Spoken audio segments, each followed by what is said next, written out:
ఈ దేశ రాజకీయ ముఖ చిత్రంలో ఒక ప్రముఖ పాత్ర పోషిస్తున్న మన అన్న కోరి వినయ్ కుమార్ గారు వాస్తవంగా అనేక ఉద్యమాలు అంటే వామపక్ష ఉద్యమాల నుంచి మొదలుకొని ఈరోజు దళిత ఉద్యమాల్లో అందరిలో అగ్రశ్రేణి నాయకులు ఉంటూ మా అందరికీ ఒక వాళ్ళ అన్న శిష్యరికంలో మేము పనిచేసుకున్నందుకు ధన్యవాదాలు అన్నకు. అన్నగారు అనారోగ్యంతో ఉన్నప్పటికీ కావాలని గుంటూరు నుంచి వచ్చి మమ్మల్ని కదిలించి ఈ ఉద్యమంలో మమ్మల్ని భాగస్వామ్యం చేసినందుకు అన్నకు అభినందనలు తెలుపుతూ అన్నను మాట్లాడాల్సిన కోరుతున్నాను. జై భీమ్, జై భీమ్, జోహార్ బాబా సాహెబ్ అంబేద్కర్, జోహార్ బాబా సాహెబ్ అంబేద్కర్. వర్ధిల్లాలి దళితుల ఐక్యత, వర్ధిల్లాలి దళిత బహుజనుల ఐక్యత. ప్రియమైన అమ్మలారా, పెద్దలారా, మిత్రులారా, అందరికీ నమస్కారం. ఈ రోజున మన తెలంగాణ దళిత బహుజన ఫ్రంట్ ఆధ్వర్యంలో రాజ్యాంగ పరిరక్షణ మహోత్సవాన్ని జరుపుకుంటున్నాం. 75 ఏళ్ల క్రితం మనకి కనీసమైనటువంటి హక్కులు లేవు. మనల్ని మనుషులుగా కూడా చూసేవాళ్ళు కాదు. మనం ఈ రోజున దేశంలో అత్యున్నతమైనటువంటి స్థానాలైనటువంటి రాష్ట్రపతి భవనం, పార్లమెంటుకి, అసెంబ్లీలకి ముఖ్యమంత్రులుగా, ఐఏఎస్ అధికారులుగా, ఐపీఎస్ అధికారులుగా, ప్రభుత్వ ఉద్యోగులుగా, కమిషన్ చైర్మన్లుగా, యూనివర్సిటీ ప్రొఫెసర్లుగా అనేక ప్లేసులకి ఈ రోజున మన వాళ్ళు వెళ్ళగలిగారంటే దానికి కారణం ఈ భారత రాజ్యాంగం. ఇది భారత రాజ్యాంగం అంటే ఈ భారత రాజ్యాంగం నిండా మన గురించే రాసింది. ఈ భారత రాజ్యాంగం రాయటానికి అంబేద్కర్ గారు చేయని శ్రమ లేదు. ప్రపంచంలో ఉన్నటువంటి అనేక దేశాల్లో ఏమేమి రాజ్యాంగాలు ఉన్నాయి, ఏమేమి పద్ధతులు ఉన్నాయి పరిశీలించాడు. అంతర్జాతీయ స్థాయిలో ఐక్యరాజ్య సమితి ఉంది, ప్రపంచ దేశాలన్నిటికీ ప్రభుత్వం లాంటిది. వాళ్ళు ఏం చేస్తారో దాని గురించి కూడా పరిశీలన చేశాడు. అట్లాగే భారతదేశంలో అప్పటికి అమలవుతున్నటువంటి సాంప్రదాయ పద్ధతులు ఏమిటో పరిశీలించాడు.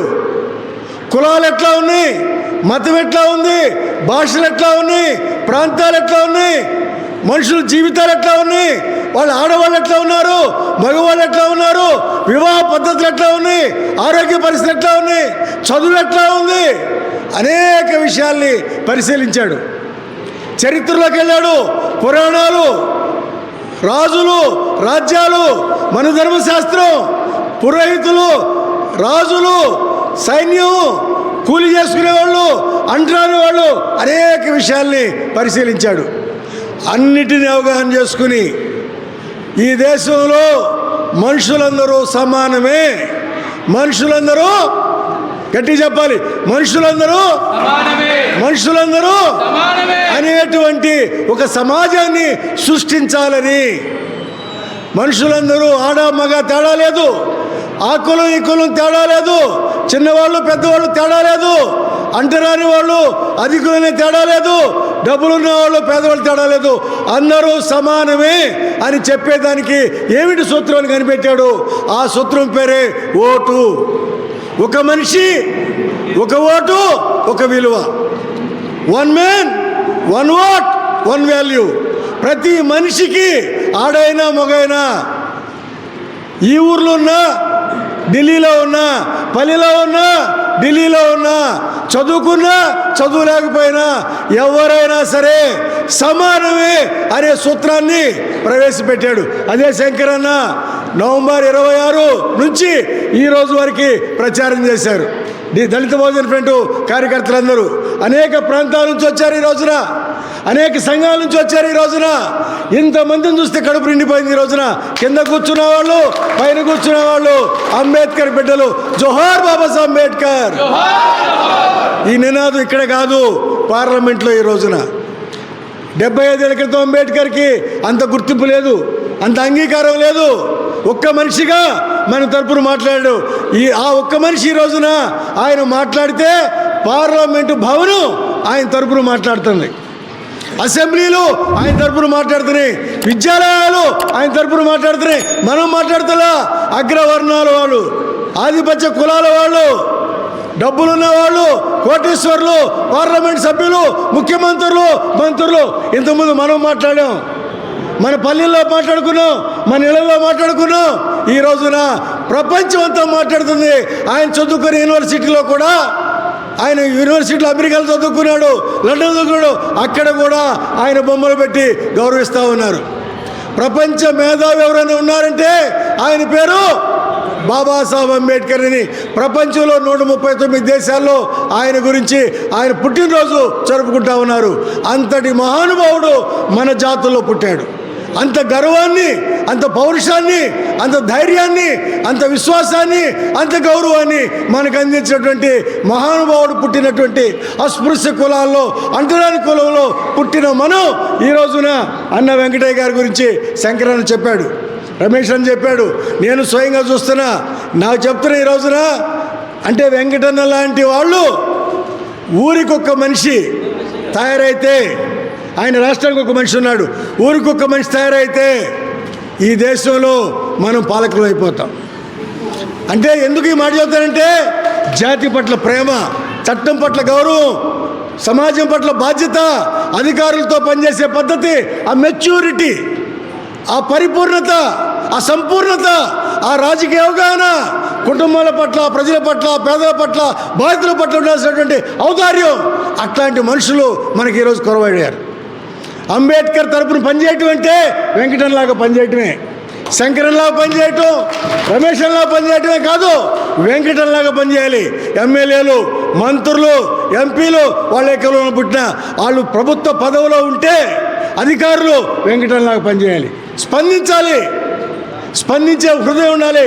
అందుకే రాజ్యాంగంలో చెప్పారు, మీకు బాధ్యత ఇచ్చింది సమాజానికి మార్పు తేవడానికి, సేవ చేయడానికి కాదు.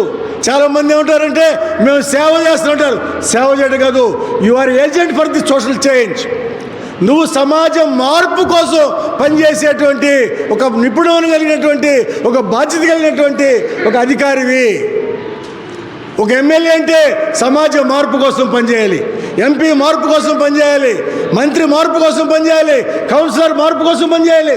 అధికారం అనేది సేవ కాదు, అధికారం అనేది చేంజ్ ఏజెంటు, సమాజాన్ని మార్పు చేయటం కోసం పనిచేసేవాళ్ళు. మీరు చేయట్లేదు కాబట్టి ఇగో దళిత భోజన ఫ్రంట్, మాల మహానాడు, మార్గ దండోరా, ఓసంగి సంఘం, మహిళా సంఘం, లంబాడి సంఘం, ఎరుకుల సంఘం, యానా సంఘం, సంఘాలు పెట్టుకుని మేమే సమాజం మార్పు కోసం మిమ్మల్ని ప్రోత్సహిస్తున్నాం. మేము మిమ్మల్ని మీకు నాయకత్వం వహిస్తున్నాం, మీరు మాకు నాయకత్వం చుట్లా. మీరు మా ఓట్లని దొంగిలించి దోచుకొని మా తరపున ప్రతినిధులుగా కనబడుతూ మీరు మా ప్రజలకు అన్యాయం చేస్తున్నారు. అందుకు మిమ్మల్ని మేము ప్రశ్నిస్తానికి అంబేద్కర్ బిడ్డలుగా, అంబేద్కర్ వారసులుగా, రాజ్యాంగానికి ప్రతినిధులుగా మేము వ్యవహరించాల్సి వస్తుంది. మీరు సరిగ్గా పనిచేస్తే మాకేం పని అండి? మేము ఎందుకు పనిచేయాల్సి వస్తుంది? రాజ్యాంగ సంస్థల్లో, వ్యవస్థల్లో బాధ్యత వహించే మనుషులుంటే మేమెందుకు పనిచేయాలి? మాకేం పని లేదా? నేను యూనివర్సిటీలో ఎంఎల్ చదువుకున్నా, ఇంజనీరింగ్ చదువుకున్నా. అన్న పనిచేసే డిపార్ట్మెంట్లో నేను ఇంజనీర్ అయి ఉంటే ఈ పాటికి పెద్ద ఉద్యోగం. నేను పొద్దునే తెలుసుకున్నా అన్నకి 2 లక్షల జీతం వస్తాయని. నాకు రూపాయి జీతం లేదు ఈ రోజున. అన్నా నేను నా సంగతి జీతం 2 లక్షలు వస్తాంట, నాకు ఎన్ని లక్షలు వచ్చావు? మరి నేను ఇంజనీర్ చదివా, ఎలక్ట్రికల్ డిపార్ట్మెంట్లో. నేను పెద్ద ఉద్యోగస్తుగా రిటైర్డ్ అయ్యాడు ఈ రోజున. నేను ఒక్క ఉద్యోగం చేయాలా, ఒక అప్లికేషన్ పెట్టుకోవాలా? నేను యూనివర్సిటీలో ఎంఎల్ చదివా, లా తర్వాత పోస్ట్ గ్రాడ్యుయేషన్ లా చదివా, రాజ్యాంగంలోనే చదివా. అంబేద్కర్ తెలిస్తే రాజ్యాంగం తెలియాలి, రాజ్యాంగం మీద చదివా. నేను ఇంజనీరింగ్ చదువుకున్నా, నేను ఉద్యోగం అప్లికేషన్ పెట్టలా. ఈ 17 ఏళ్ల వయసు నుంచి ఇప్పుడు 62 ఏళ్ల వయసు నాకు. అన్ని సంవత్సరాలకి ఇదే పనిలో ఉన్నాం. అంటే ఎందుకు పని చేస్తున్నాం? మీరు పని చేయట్లేదు కాబట్టి, బాధ్యత కలిగిన పని చేయట్లేదు కాబట్టి బాధ్యత తీసుకుని అంబేద్కర్ బిడ్డలుగా, అంబేద్కర్ వారసులుగా మేము బాధ్యత తీసుకుని పనిచేస్తున్నాం. మేము ఎవరు? Change agents. మాకు పేరుంది, సమాజ పరివర్తన కోసం పనిచేసేవాళ్ళం. మా సంఘాల మధ్య సఖ్యత ఉండొచ్చు, అనైక్యత ఉండొచ్చు, కానీ మేము అంబేద్కర్ బిడ్డలుగా ఈ సమాజ మార్పు కోసం పనిచేస్తున్నాం. రాజ్యాంగ పరిరక్షణ మా బాధ్యత, రాజ్యాంగ పరిరక్షణ ఈ సమాజం బాధ్యత. రాజ్యాంగం లేకపోతే ఒక ఎమ్మెల్యే కూడా నిలబడలేడు, ఒక మంత్రి కూడా నిలబడలేడు, ఒక అధికారి కూడా నిలబడలేడు. ఈ రాజ్యాంగం పోయిన మరుక్షణం మీరు అనుభవిస్తున్నటువంటి సౌకర్యాలు రద్దవుతాయి. అందుకని రాజ్యాంగాన్ని కాపాడుకోవాల్సిన బాధ్యత ఈ దేశంలో ప్రతి ఒక్కళ్ళ మీద ఉంది. ఈ రాజ్యాంగాన్ని తీసేసి మను రాజ్యాంగం తెస్తామని చెబుతున్నారు, మను ధర్మశాస్త్రాన్ని తెస్తా ఉంటున్నారు. అది కనుక వస్తే ఆడవాళ్ళు చదువుకోవడానికి లేదు, అస్పృశ్యులు చదువుకోవడానికి లేదు, బీసీలు చదువుకోవడానికి లేదు, చదువు లేదు, ఉద్యోగాలు లేవు, ఉపాధి లేదు. 30 కోట్ల మంది జనాభా ఉన్నప్పుడు రాసిన రాజ్యాంగం ఇది. 140 కోట్ల జనాభా వచ్చింది ఈ రోజున. అయినా సరే 140 కోట్ల జనాభా ఉన్నా సరే ఈ దేశం సమగ్రంగా, సమైక్యంగా, ఐక్యతగా, పురోగమనంగా ఉందంటే ఈ రాజ్యాంగమే కారణం. ఎందుకు అంబేద్కర్ ఈ రోజున రెలవెంట్ అయ్యాడు? ఎందుకు అంబేద్కర్ అందరి చర్చల్లోకి వచ్చాడు? అంబేద్కర్ వ్యతిరేకించేవాళ్ళు, అంబేద్కర్ అనుకూలించేవాళ్ళు ఎందుకు పెరిగారు? ఈ రాజ్యాంగం వల్ల ఆధిపత్య కులాలకి, ఆధిపత్య వర్గాలకి, వాళ్ళకి ప్రశ్నిస్తుంటే, వాళ్ళు నిలేస్తుంటే, వాళ్ళ అన్యాయాన్ని ప్రశ్నిస్తుంటే వాళ్ళకి ఆగ్రహం వస్తుంది. దానికి ప్రతిరూపే పార్లమెంట్లో అమిత్ షా మాట్లాడతాం. దేశం ఒక్కసారిగా బగ్గు ఉంది. కులాలు లేవు, మతాలు లేవు, పార్టీలు లేవు, ప్రాంతాలు లేవు, అందరూ ఏకకంఠంతో రాజ్యాంగ పరిరక్షణకి పూనుకున్నారు. ఇది అంబేద్కర్ వాదుల విజయం. ఊర్లో ఎవరైతే 40 ఏళ్ల క్రితం, 50 ఏళ్ల క్రితం, 60 ఏళ్ల క్రితం పల్లెల్లో చదువు లేని వాళ్ళు అంబేద్కర్ విగ్రహాలు పెట్టుకున్నారు. చదువు లేని వాళ్ళు, చిన్న చిన్న మనుషులు, వాళ్ళు అంబేద్కర్ని దండం పెట్టుకుని మా దేవుడు అంబేద్కర్ అని చెప్పి వాళ్ళంతా కూడా ఈ రోజున అంబేద్కర్ విగ్రహాలు పెట్టుకుంటే ఆ విగ్రహం ఈ రోజున శక్తిగా మారింది. అంటే ఈ ఘనత ఎవరిది? మన పూర్వీకులది, మన తండ్రులది, మన తాతలది. వాళ్ళు రాజ్యాంగాన్ని చదవలేదు, అంబేద్కర్ మన దేశానికి మనకి మేలు చేశాడని విశ్వసించి ఆయన బొమ్మలు, చిన్న చిన్న బొమ్మలు పెట్టుకున్నారు. ఈ రోజున పార్లమెంటు భవనం, తెలంగాణ సెక్రటేరియట్ ఆయన పేరు, ఆయన బొమ్మ, విజయవాడలో ఆయన బొమ్మ. అంటే అంబేద్కర్ లేని ప్రదేశం ఈరోజు లేదు.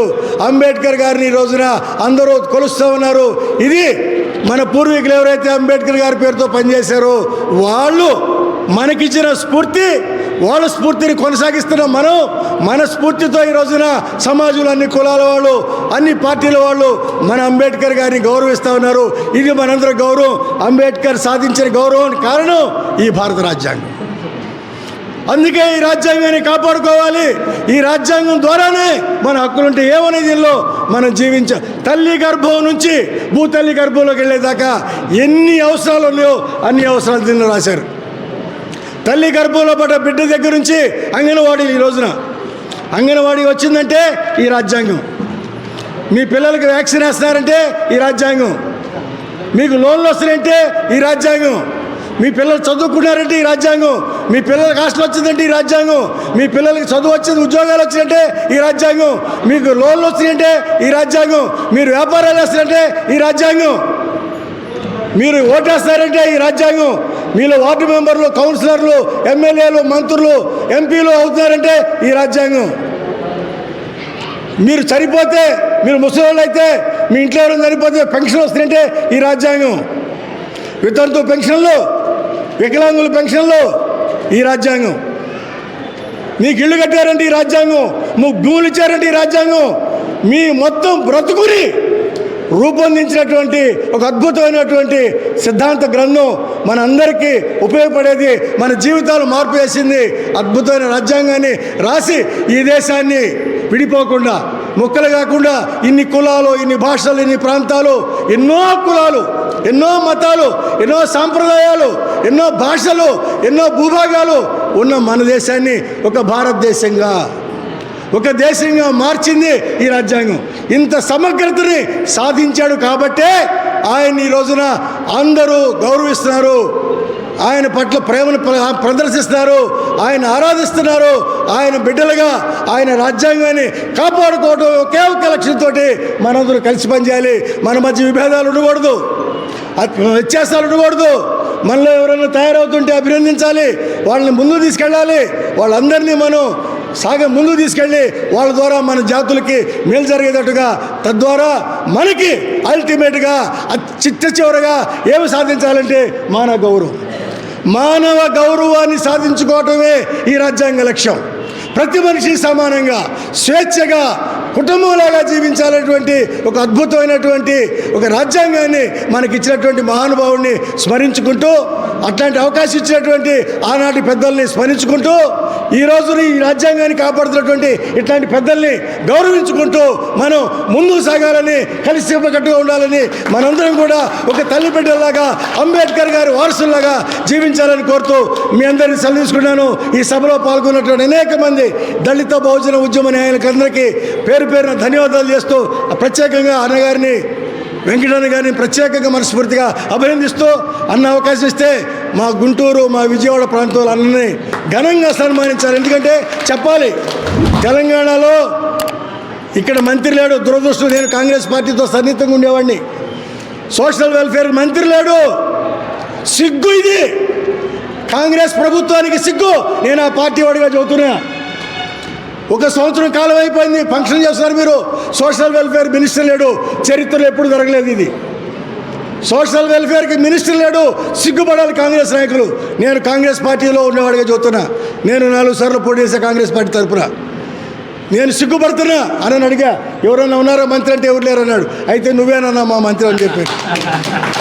సోషల్ వెల్ఫేర్ అంటే మనకి సంక్షేమం, మనకి అభివృద్ధి, రక్షణ, మన పరిపాలనలో మన భాగస్వామ్యం, మనకి రోజువారీ చూసేటువంటి ఒక పెద్దన్న లాంటి వాళ్ళు కావాలి. మంత్రి లేకుండా చేశారంటే ఈ ప్రభుత్వం పట్ల మనం కఠినంగా మాట్లాడాలి. నేను ఈ పార్టీ అయినా నాకు ఈ స్వేచ్ఛ ఉంటుంది. ఈ పార్టీలో మనం ఎవరినైనా ప్రశ్నించవచ్చు, ఎవరితోనే తగాదపడవచ్చు. అందుకనే ఈ తీర్మానంలో తక్షణమే ఈరోజు జరిగే తీర్మానాల్లో శంకర్ గారు, రమేష్ రాజేంద్ర ఒక తీర్మానం చేసి తక్షణమే ఈ రాష్ట్రంలో సోషల్ వెల్ఫేర్కి మంత్రిని వేయాలని ప్రభుత్వాన్ని డిమాండ్ చేయండి. అట్లాగే మీరు ఇచ్చిన మా వాగ్దానాలన్నీ, దళిత ఆదివాసీలకు ఇచ్చిన వాగ్దానాలన్నీ నెరవేర్చాలని ఈ రాజ్యాంగ పరిరక్షణ సందర్భంగా, ఈ సందర్భంగా తీర్మానాలు కోరుతూ, మరి ముఖ్యంగా అన్నగారిని గుంటూరు, విజయవాడ, ఆంధ్ర రాష్ట్రంలో పర్యటించడానికి డేట్లు ఇవ్వాలని మీ అందరి తరపున కోరుతా ఉన్నాను. సెలవు తీసుకున్నాను. జై భీమ్, జై భీమ్, జై భీమ్. జోహార్ బాబా సాహెబ్ అంబేద్కర్, జోహార్ బాబా సాహెబ్ అంబేద్కర్. రక్షించుకుందాం, రక్షించుకుందాం భారత రాజ్యాంగాన్ని, భారత రాజ్యాంగాన్ని. థ్యాంక్ యూ అన్న, థ్యాంక్ యూ సో మచ్. పెద్దన్నకు జై భీములు.